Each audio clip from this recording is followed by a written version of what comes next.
पंचतंत्र की कहानियां। चालाक खटमल। एक राजा के शयन कक्ष में मंदविसर्पिणी नाम की जू ने डेरा डाल रखा था। रात को जब राजा सोने जाता तो वह चुपके से बाहर निकलती और राजा का खून चूसकर फिर अपने स्थान पर जा छिपती। संयोग से एक दिन अग्निमुख नाम का एक खटमल भी राजा के शयन कक्ष में आ पहुंचा।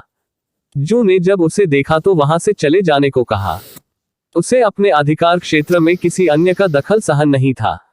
लेकिन खटमल भी कम चतुर नहीं था। बोला, देखो, मेहमान से इस तरह बर्ताव नहीं किया जाता। आज रात मैं तुम्हारा मेहमान हूं। जू अंततः खटमल की चिकनी चुपड़ी बातों में आ गई और उसे शरण देते हुए बोली, ठीक है, तुम यहाँ रात भर रुक सकते हो, लेकिन राजा को काटोगे तो नहीं, उसका खून चूसने के लिए। खटमल बोला, लेकिन मैं तुम्हारा मेहमान है, मुझे कुछ तो दोगी खाने लिए, और राजा के खून से बढ़िया भोजन और क्या हो सकता है। ठीक है, जू बोली, तुम चुपचाप राजा का खून चूस लेना, उसे पीड़ा का एहसास नहीं होना चाहिए। जैसा तुम कहोगी बिल्कुल वैसा ही होगा। कहकर खटमल शयन कक्ष में राजा के आने की प्रतीक्षा करने लगा।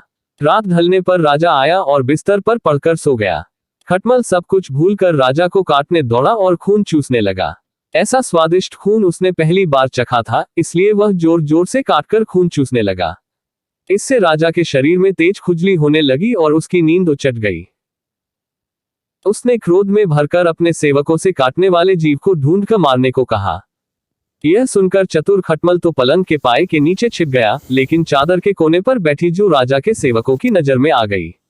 उन्होंने उसे पकड़ा और मार डाला।